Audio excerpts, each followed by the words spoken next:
বিজ্ঞানের কঠিন প্রশ্নগুলো দেখে কি একটু ঘাবড়ে যাচ্ছেন? একদম চিন্তা করবেন না। চলুন আজকের এই আলোচনায় আমরা বিজ্ঞানের এই সব জটিল ধাঁধাগুলো এক এক করে সমাধান করি খুব সহজভাবে। শুরু করা যাক, কি বলেন? আসলে কি জানেন, বিজ্ঞানের বেসিক কনসেপ্ট বা মূল ভিত্তিটা যদি আমাদের কাছে পরিষ্কার থাকে তাহলে কোনো প্রশ্নই আর কঠিন মনে হয় না। তো এই বিশ্বাসটা নিয়ে আমরা এগোবো আর দেখব কিভাবে প্রত্যেকটা সমস্যার জট খুলে ফেলা যায়। তো আমাদের আজকের আলোচনার রোডম্যাপটা একবার দেখে নিই চলুন।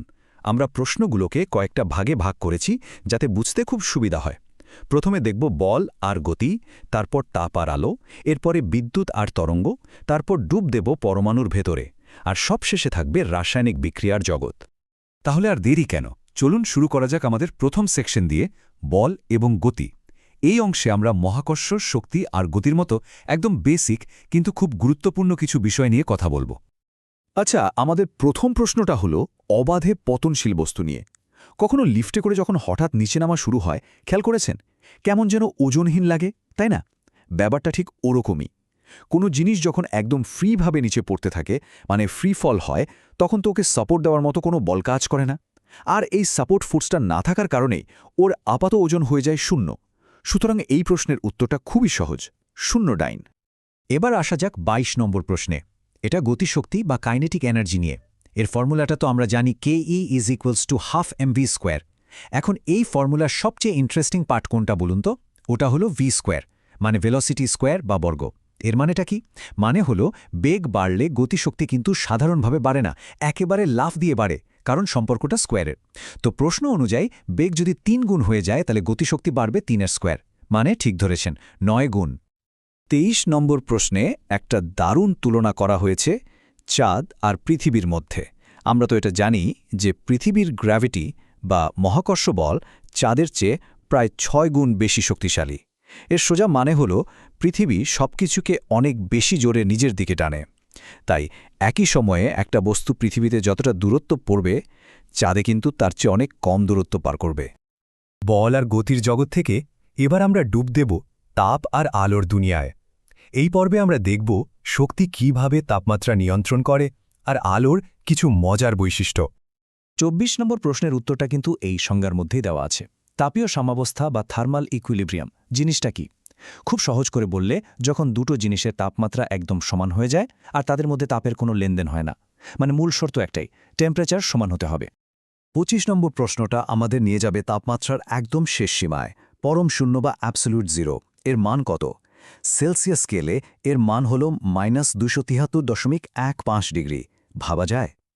এটা এতটাই ঠান্ডা যে এই তাপমাত্রা যে কোনো পদার্থের অণু পরমাণু সব রকম নড়াচড়া, মানে ভাইব্রেশন, পুরোপুরি থেমে যায়। এর চেয়ে ঠান্ডা হওয়া আর সম্ভবই না। চলুন এবার কয়েকটা ছোট কিন্তু খুব কাজের প্রশ্ন এক ঝটকায় দেখে নিই। ২৬ নম্বর, জলের একটা খুব অদ্ভুত ব্যাপার আছে, জানেন তো? এর ঘনত্ব ৪ ডিগ্রি সেলসিয়াসের সবচেয়ে বেশি হয়। ২৭ নম্বর, গ্রাফাইট, যেটা আমরা পেন্সিলের শীষে ব্যবহার করি, ওটা কিন্তু তাপের খুব ভালো একটা কন্ডাক্টর বা পরিবাহী। আর ২৮ নম্বর, আলো যখন ৩০ ডিগ্রি অ্যাঙ্গেলে এসে কোনো তলে পড়ে, তখন তো ৩০ ডিগ্রিতেই রিফ্লেক্ট করে বা প্রতিফলিত হয়, কিন্তু ওর আসন পথ থেকে কতটা সরে গেল হিসেব করলে দেখা যায় বিচ্যুতিটা হয় ১২০ ডিগ্রি। আচ্ছা, এবার আমাদের আলোচনার বিষয় হল বিদ্যুৎ আর তরঙ্গ। এই সেকশনে আমরা সার্কিট, চার্জের ফ্লো আর বিভিন্ন ধরনের তরঙ্গের রহস্যটা একটু বোঝার চেষ্টা করব। ২৯ নম্বর প্রশ্নের উত্তরটা একেবারে সোজাসাপটা। তড়িৎচালক বল বা ইএমএফ আসলে কি? সহজ ভাষায় এটা হলো সেই ফোর্স বা শক্তি যা একটা সার্কিটে ইলেকট্রনকে ধাক্কা দিয়ে পুরো সার্কিট ঘুরিয়ে আনে। আর এই বলের একক হলো ভোল্ট। ৩০ নম্বর প্রশ্নে একটা প্যারালাল সার্কিটের সমস্যা দেয়া হয়েছে। দেখুন, স্লাইডে দেখানোর সূত্র অনুযায়ী হিসেব করলে এক্সের মান আসে ৬ ওহম। এখানে একটা মজার শর্টকাট মনে রাখতে পারেন, প্যারালাল বা সমান্তরাল সার্কিটে তুল্য রোধের মান সবসময় সার্কিটের সবচেয়ে ছোট রোধটার চেয়েও কম হয়। এখানে ছোট রোধটা হলো ১০ ওহম, তার মানে আমাদের উত্তরটা অবশ্যই ১০ ওহমের কম হবে। ৩১ নম্বর প্রশ্নটা আমাদের একটা খুব সাধারণ ভুল ধারণা ভেঙে দেবে। দেখুন, আলফা বা বিটা রশ্মি হল কণা, কিন্তু গামা রশ্মি কোনো পার্টিকেল বা কণা নয়। এটা আসলে আলো বা এক্স-রের মতোই এক ধরনের হাই এনার্জি ওয়েভ বা তরঙ্গ। একে ধরাছোঁয়া যায় না। চলুন এবার আমরা আরও গভীরে যাই, একেবারে পরমাণুর ভেতরে। এই অংশে আমরা দেখব পদার্থের এই যে বিল্ডিং ব্লকগুলো, এগুলো আসলে কি দিয়ে তৈরি আর কিভাবে কাজ করে? ৩২ নম্বর প্রশ্নে আমরা অক্সিজেন 18 আইসোটোপটাকে একটু কাটাছেড়া করব। দেখুন, অক্সিজেনের অ্যাটমিক নাম্বার ৮, তার মানে এর মধ্যে ৮টা প্রোটন আর ৮টা ইলেকট্রন আছে, আর ভর সংখ্যা বা মাস নাম্বার হলো 18, যার মানে হলো প্রোটন আর নিউট্রন মিলিয়ে আছে 18টা। তাহলে নিউট্রন কটা হলো? সহজ হিসেব, 18 থেকে 8 বাদ দিলে থাকে 10টা। প্রশ্নটা হলো নিউট্রন আর ইলেকট্রনের সংখ্যার পার্থক্য কত? উত্তরটা হলো 10 বিয়োগ 8 মানে 2। একদম সহজ। ৩৮ নম্বর প্রশ্ন, সবচেয়ে হালকা পরমাণু কোনটা? উত্তর হল প্রোটিয়াম। এটা হাইড্রোজেনের সবচেয়ে কমন আইসোটোপ। আচ্ছা, এটা সবচেয়ে হালকা কেন? কারণ এর নিউক্লিয়াসে শুধু একটাই প্রোটন থাকে, কোনো নিউট্রনই নেই। এর চেয়ে সিম্পল আর হালকা পরমাণু আর হয় না। আমরা আমাদের আলোচনার প্রায় শেষ পর্বে চলে এসেছি, রসায়ন আর তার বিক্রিয়া। এখানে আমরা দেখব বিভিন্ন মৌলগুলো একে অপরের সাথে কিভাবে ইন্টারঅ্যাক্ট করে।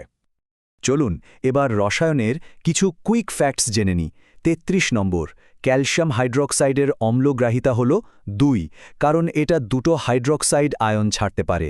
৩৪ নম্বর, লোহাকে মরিচার হাত থেকে বাঁচাতে যে গ্যালভানাইজেশন করা হয় সেখানে আসলে দস্তা বা জিঙ্কের একটা কোটিং দেওয়া হয়। ৩৫ নম্বর, চেতনানাশক হিসাবে যে ক্লোরোফর্ম ব্যবহার করা হতো তার ফর্মুলা হল CHCl3। আর সবশেষে ৩৬ নম্বর, মিথেনকে জৈব গ্যাস বলা হয় কারণ এর মধ্যে কার্বন আর হাইড্রোজেন আছে। ৩৭ নম্বর প্রশ্নের উত্তরটা বুঝতে হলে আমাদের ধাতুর সক্রিয়তা সিরিজটা দেখতে হবে। এটা অনেকটা একটা পাওয়ার র্যাঙ্কিংয়ের মতো। যে ধাতুগুলো এই লিস্টে হাইড্রোজেনের ওপরে আছে তারা বেশি পাওয়ারফুল আর অ্যাসিড থেকে হাইড্রোজেনকে সরিয়ে দিতে পারে। ম্যাগনেসিয়াম, জিঙ্ক, লোহা সবাই হাইড্রোজেনের ওপরে, কিন্তু কপার বা তামা আছে হাইড্রোজেনের নিচে। তাই বেচারা কপার অ্যাসিড থেকে হাইড্রোজেনকে সরানোর মতো যথেষ্ট শক্তিশালী নয়। পুরো প্রশ্নপত্রটা সমাধান করে আমরা আসলে কি বুঝলাম? এটাই যে বিজ্ঞানের বড় আর জটিল দেখতে সমস্যাগুলো আসলে অনেকগুলো ছোট ছোট আর সহজ ধাপের যোগফল। আশা করি বিজ্ঞানের প্রতি এই যে জানার আগ্রহ, এটা সবসময় এমন জীবন্ত থাকবে। তো এরপর বিজ্ঞানের কোন রহস্যটা সমাধান করা যায়, কি মনে হয়?